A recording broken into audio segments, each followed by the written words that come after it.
নমস্কার বন্ধুরা, সুপর্ণার রান্নাঘরে সবাইকে স্বাগত। আজকে আমি আপনাদের সঙ্গে শেয়ার করব গুজরাটের একটি ভীষণ জনপ্রিয় একটি রেসিপি, যার নাম খামান ধোকলা।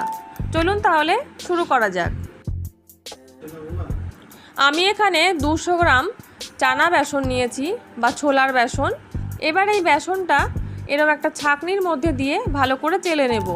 যদি ভালো করে চেলে না নেওয়া হয় তাহলে কিন্তু এই যে বেসনের মধ্যে যে গোটা গোটা হয়ে আছে এগুলো কিন্তু জল দিয়ে গুলে নেওয়ার সময় কিন্তু অনেক সময় এগুলো গোটাই থেকে যায়। তার জন্য এরকম করে চেলে নেব। এবার বেসনের মধ্যে দিয়ে দেব হাফ চামচ পরিমাণে লবণ, 1 পিঞ্চ মতন হলুদ। হলুদটা কিন্তু বেশি দেওয়া যাবে না, তাহলে কিন্তু ধোকলা বানানোর পরে রঙটা একদমই বাজে হয়ে যাবে। কোথাও বেশি লাল বা কোথাও হলুদ এইরকম কিন্তু দেখতে লাগবে। আর দিয়ে দেব হিং। হিংটা পুরোপুরি অপশনাল, দিতে চাইলে দেবেন, না হলে নাও দিতে পারেন। এবার একটা চামচের সাহায্যে শুকনো সব উপকরণগুলো ভালো করে এরকম করে মিশিয়ে নেব। তারপরে এর মধ্যে অল্প অল্প জল দিয়ে ব্যাটারটা বানিয়ে নেব। ব্যাটারটা বানানোর সময় অবশ্যই খেয়াল করে বানাবেন যাতে পাতলা না হয়ে যায়। তার জন্য অল্প অল্প জল দিয়ে ভালো করে মিশিয়ে নিতে হবে। একবারে কিন্তু জল দিতে গেলে অনেক সময় পাতলা হয়ে যাওয়ার একটা চান্স থাকে। আর একটু জল দিয়ে ভালো করে মিশিয়ে নেব। দেখুন, খুব পাতলা বা খুব কিন্তু ঘন করিনি, এই রকম অবস্থায় কিন্তু রাখতে হবে। এবার এর মধ্যে দিয়ে দেব হাফ চামচ পরিমাণে চিনি। চিনিটা দিয়ে ব্যাটারের সঙ্গে ভালো করে মিশিয়ে নিয়ে ঢাকা দিয়ে রাখবো 10 থেকে 15 মিনিট। 10 থেকে 15 মিনিট পরে ফিরে আসছি। আমি প্রায় 15 মিনিট পরে ফিরে আসলাম। ততক্ষণে কিন্তু বেসনটা খুব ভালোভাবে ভিজে গেছে। এবার এর মধ্যে দিয়ে দেব 2 চামচ পরিমাণে সাদা তেল। যদি ধোকলাতে এইভাবে সাদা তেল দেওয়া হয় তাহলে কিন্তু ধোকলার বানানোর পরে ধোকলার ভেতরের ময়েশ্চারটা খুব ভালো আসে। তেলটা মিশিয়ে নিয়ে এবার এর মধ্যে দিয়ে দেব 2 চামচ পরিমাণে লেবুর রস। লেবুর রসটাও ভালো করে মিশিয়ে নেব। প্রত্যেকটা উপকরণ দিয়ে যদি বারে বারে এইভাবে ফেটিয়ে নেওয়া হয় তাহলে কিন্তু ধোকলাটা ভীষণই ফ্লাফি হবে। অবশ্যই বারে বারে কিন্তু এইভাবে ফেটিয়ে নিতে হবে। আবারও ঢাকা দিয়ে রাখছি। ততক্ষণ গ্যাসের ওপরে একটা পাত্রের মধ্যে আমি কিছুটা পরিমাণ দিয়ে দিয়েছি জল। জলের মধ্যে একটা স্ট্যান্ড বসিয়ে রেখেছি।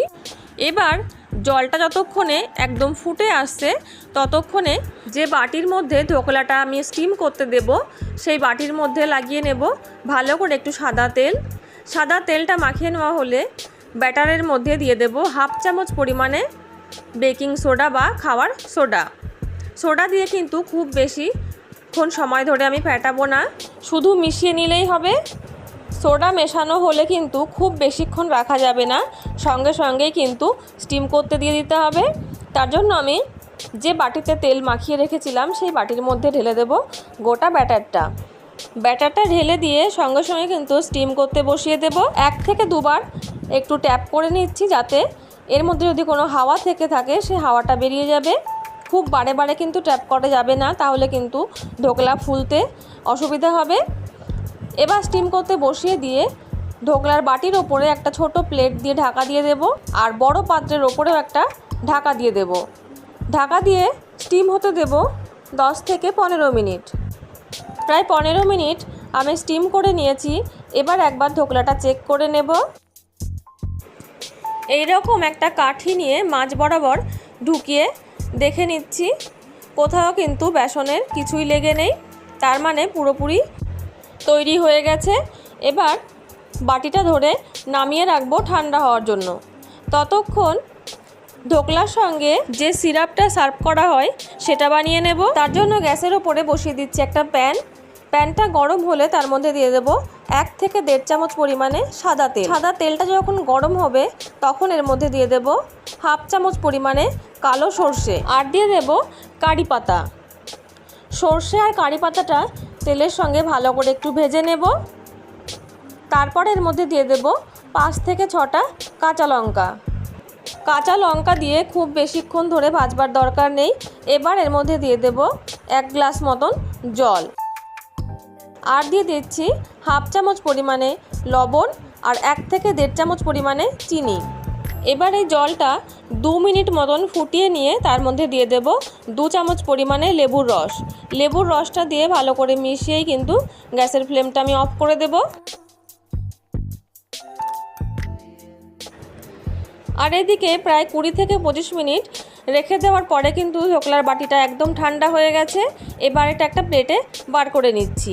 এবার ধোকলাটাকে পিস পিস করে কেটে নিয়ে এর ওপর দিয়ে সুগার সিরাপটা ছড়িয়ে দেব।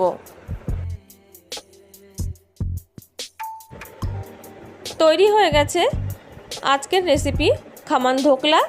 এই ধোকলার রেসিপিটি আপনাদের কেমন লাগলো তা কিন্তু কমেন্টে জানাতে ভুলবেন না। ভালো লাগলে ভিডিওটিকে লাইক এবং চ্যানেলটিকে সাবস্ক্রাইব করার অনুরোধ রইল। চলে আসবো অন্য কোনো নতুন রেসিপি নিয়ে আপনাদের সামনে। ততক্ষণের জন্য নমস্কার। সবাই ভালো থাকবেন, সুস্থ থাকবেন।